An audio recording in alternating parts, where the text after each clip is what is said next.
they off of. That's on it. That's like can't even think of the name of the street, but that's in Warren. You got Detroit bikes. Yeah, Detroit bikes. Woo. You got Detroit bikes. They're actually built here. You're gonna be spending at least excuse me, you could be spending like 3 to maybe about a rack or two with pins. Full bike. For a bike. Ooh, the bikes are expensive, man. You know, they are. They're not cheap. I mean, you can have a bike that costs more than a pair of Cartier a bus. You know. That's heavy. That's just a few little bike shops. Detroit bikes are my favorite though. That's where I started in the community. I want you to give the people your information because you may not see it yourself, but I view you as a specialist.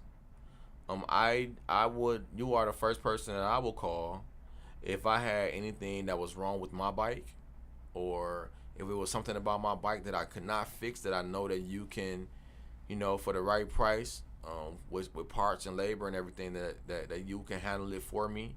I would like for you to give the people a little bit of your information. I've even seen a bike that you painted for somebody. Oh yeah. It was really, really nice too. It was a professional job. So I would like for you to give the people your information, man, just in case they have something going on with their bike and they just don't know what direction to go in, or they don't have nobody to fix it. Call Ill Feel. You can hit me up on Instagram. That's my first contact really for now. My Instagram was what?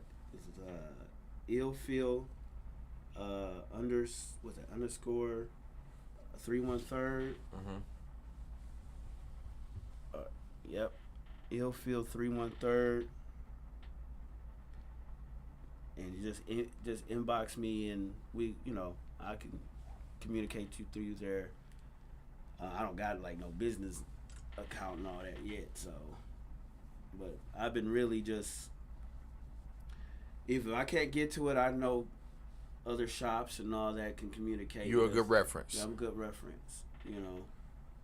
Bicycles. Listen, man, people buy bicycles for Christmas. People ride, and your bikes go down. And I remember when I was a kid, man, we would flip our bike upside down to fix the flat, or the chain slip, and we gotta do what we gotta do, But a lot of these days, man, a lot of people don't have time, So if you don't have time and you need somebody on your team, man, that does good business, good work, reasonable pricing, I suggest this brother. I'm happy that he came on.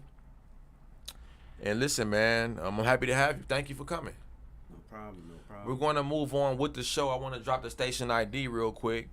You are watching Put You On Podcast, live streaming on Facebook, YouTube, Twitch, and Twitter, and other top social media platforms. Please like, follow, share, comment, and subscribe. Thank you for watching Wjzz Cool TV, the coolest station in the world. Our current event, brother, you're more than welcome to sit in.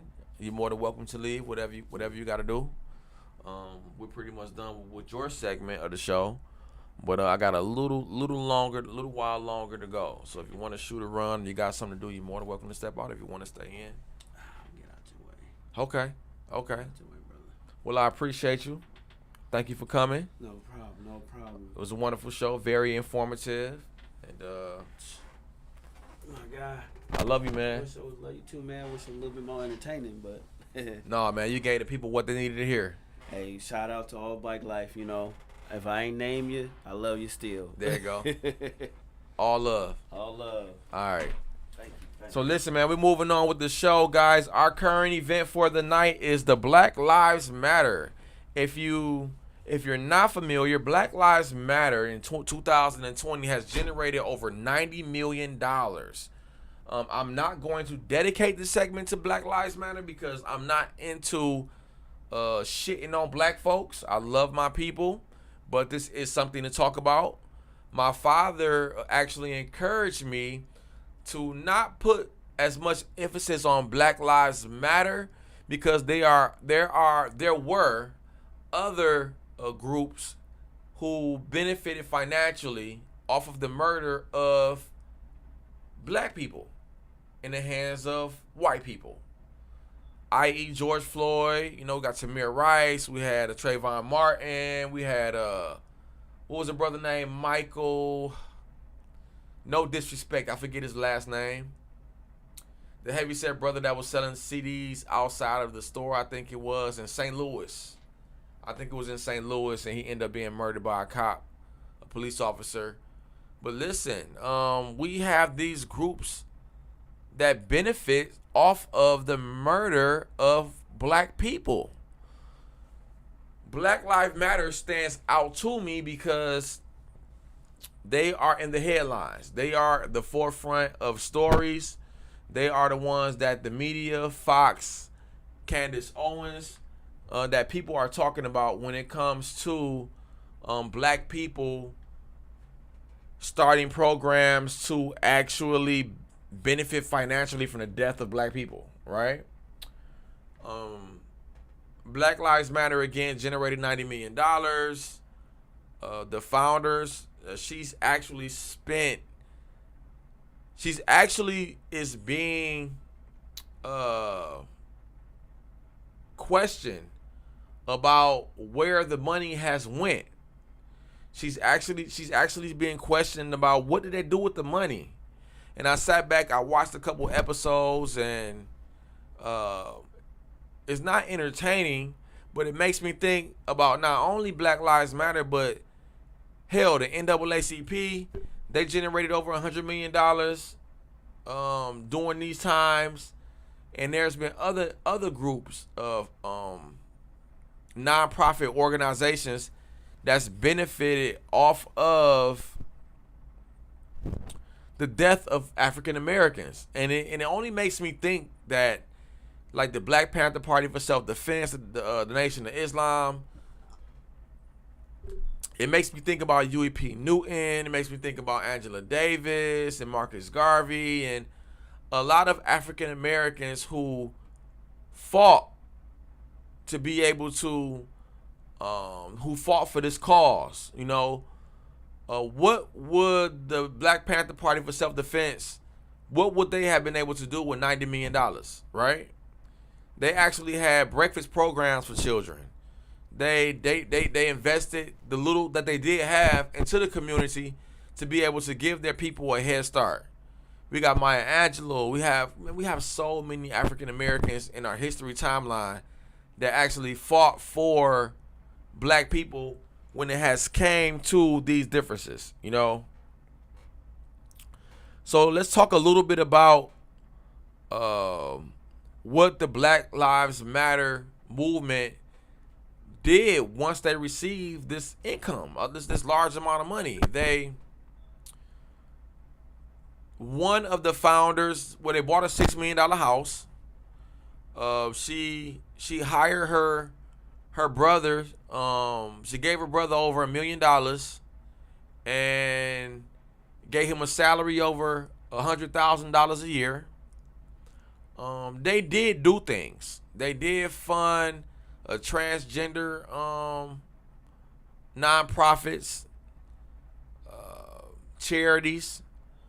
But the big question is where did a bulk of the $90 million go? And again, like my father was saying, don't focus on Black Lives Matter, because when it comes to politics, when it comes to all types of groups and fundraising groups, a lot of people donated money and don't know where the money is going. They don't even ask the question about where the money is going. You know, people just give the money away, you know, and it makes me think, man. My father was also saying that a lot of people get tricked, you know. A lot of people get tricked into not knowing exactly what they're donating to. They just give their money away to a cause, you know. And again, you know, it kind of makes me wonder, you know, $90 million is a lot of money, you know, and for it to be benefited off of a black man's death in the hands of a white cop, it just kind of just make you wonder, you know. prior to the death of George Floyd, Black Lives Matter didn't even have any money in the beginning of 2020. But in the end of 2020, they generated over $90 million through merchandise, through donations. And it wasn't just a black thing. Like, people all over the world donated. And it just kind of just make me think, like, wow, man, like wow, I dig the cause, but and it being a nonprofit organization, if a nonprofit organization received this type of money, how much money are they to spend on the cause? Schools, fundraising, community efforts, all types of humanitarian efforts, versus how much money is left and what they could spend on their own. Now, these people went and purchased a $6 million home. This woman had Patrice Collier, I believe her name was, purchased over $6 million home and had parties in there. And her excuse was that this home was dedicated to culture during Black Lives Matter. For people that was black people who had ideas. And Candace Owens and Fox News, they're calling it bullshit. Roland Martin, they calling it bullshit. They just saying that this woman had all this money and she did very little with it. And I remember the Black Lives Matter movement. I remember it kind of reminds me of the Vote or Die movement. You had all these people bought into the idea of voting, getting people to go vote that's never voted ever, to get people off the couch. People bought T-shirts, merchandise. They donated into this, donated into that. It makes you wonder, where did this money go? And not only that, how did this money benefit black people? So, they have been the talk of the media. Fox News couldn't wait to get their hands on this.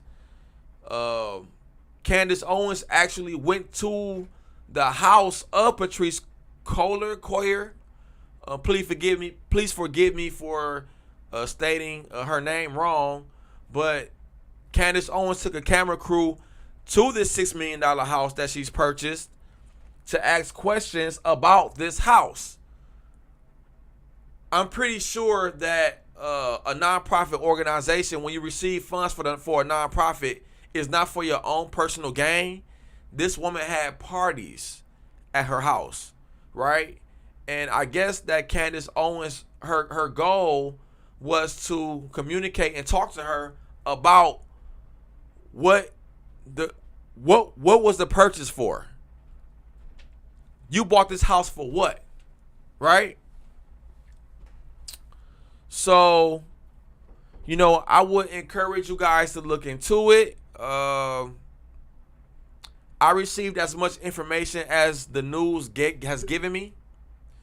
But it's a very interesting topic. Take a look, and come up with your own synopsis or answer of exactly what happened. My Boss Your Life Up segment. We have just a few minutes left before we get out of here.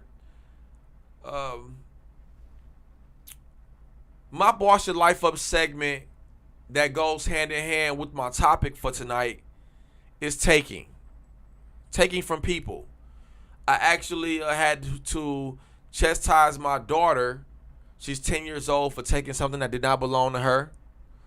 And I made her understand that, like my mother made me understand that you can get yourself in a lot of trouble for taking from people, for misleading people, and taking things, whether it's money, whether it's material things that don't belong to you. You can find yourself in a lot of trouble. One of the founders of Black Lives Matter was actually feared for her life. I don't want to call her a taker, but they say that she took $90 million, so my goal is to not sit here and shit on black folks, because I love black people, but this is something that is being talked about. And as a journalist who present current events and news, it was something for me to talk about. Again, everybody takes, so take a look at it. I want to thank you for watching Put You On podcast for tonight. I had a wonderful show. I want to thank Ill Phil for coming on in. And you guys have a wonderful week. I have a wonderful show for next week.